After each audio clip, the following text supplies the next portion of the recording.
All right, let's just jump right into it. We often think of success as this super complicated, kind of mysterious thing. But what if? What if it all boiled down to just two simple rules? Well, today, we're going to break down an incredibly powerful blueprint for success, and it comes straight from the man himself, Arnold Schwarzenegger. And look, when Arnold talks about success, you kind of have to listen, right? This isn't just some movie star or a former governor. He's a guy who has reached these monumental goals in completely different fields.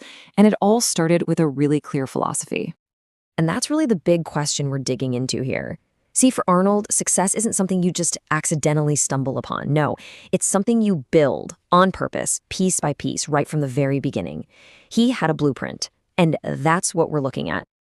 So that brings us to the absolute starting line. Rule number one, you have to forge your vision. The way Arnold sees it, if you don't know your destination, you're not really going anywhere. You're just kind of drifting. I mean, think about it for a second. He's growing up in post-war Austria.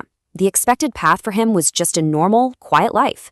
But even as a kid, Arnold had this deep down feeling, this conviction that he was meant for something more. And that feeling, that little inner voice, that was the very first seed of his vision. And pretty soon, that vague feeling started to get really, really specific. First, he saw a documentary on America, and it clicked. That's the place he wanted to be. Then, he saw a bodybuilding magazine with his idol, Reg Park, on the cover. And just like that, he knew the person he wanted to become. And boom, his vision was suddenly crystal clear. It wasn't just some fuzzy dream anymore. Nope, it was a 3-step blueprint that he literally copied from Reg Park's life. He knew exactly what he wanted, and he even knew the order he had to do it in. And this really gets to the heart of rule number one. Having that vision, it wasn't a pressure for him. It was a relief. It gave him this incredible sense of power and direction in a world where, let's be honest, most people are just floating along without any real destination in mind. And this isn't just some abstract idea. This is the real-world consequence of not having a vision. Arnold points out this crazy statistic that in America, a staggering 74% of people dislike their jobs. They're not working towards a goal they love. They're just working. They're drifting. And having that vision changes everything, day to day. For Arnold, it meant he could work out for 5 or 6 hours a day with a huge smile on his face. Why? Because every single rep, every single set, it wasn't just lifting weights. It was one step closer to his vision of becoming Mr. Universe. That vision transformed grueling work into a joyful mission. Okay, so you've got your vision, you are fired up, you know where you're going. What happens next? Well, the inevitable obstacle, right? Other people. And that brings us to rule number 2, crush the naysayers. He heard this all the time, constantly. When he said he wanted to be a champion bodybuilder, they told him, impossible. When he wanted to be a leading man in Hollywood, impossible. When he wanted to be governor of California, you guessed it, impossible.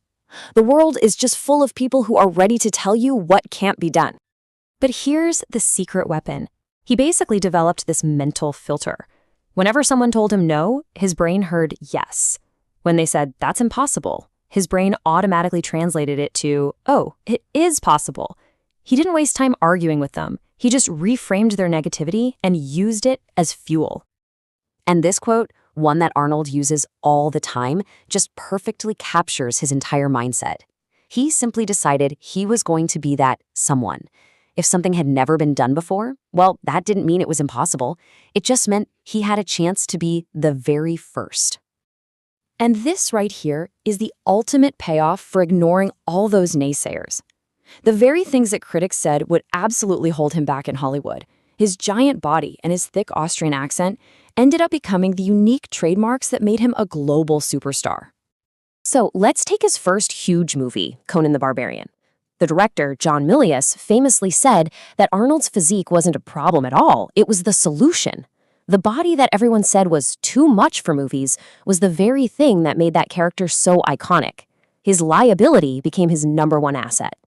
And then, of course, the Terminator. The director, James Cameron, flat out said that Arnold's accent, the very thing people made fun of, is what gave the character its cold, robotic feel.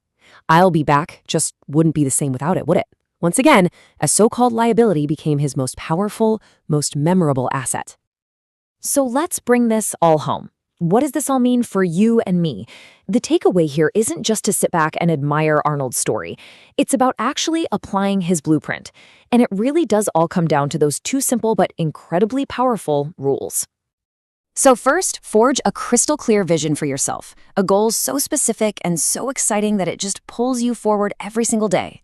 And second, when the world tells you it's impossible or when people criticize your unique qualities, you just don't listen. Reframe their doubt and start to realize that your supposed weaknesses, well, they might just be your greatest strengths. Arnold's incredible journey from a small town in Austria to becoming a global icon, it wasn't magic. It was a plan. It was a blueprint. So the final question is for you. You know the rules now. Your own blueprint is just sitting there, waiting to be written. So, what's your first rep?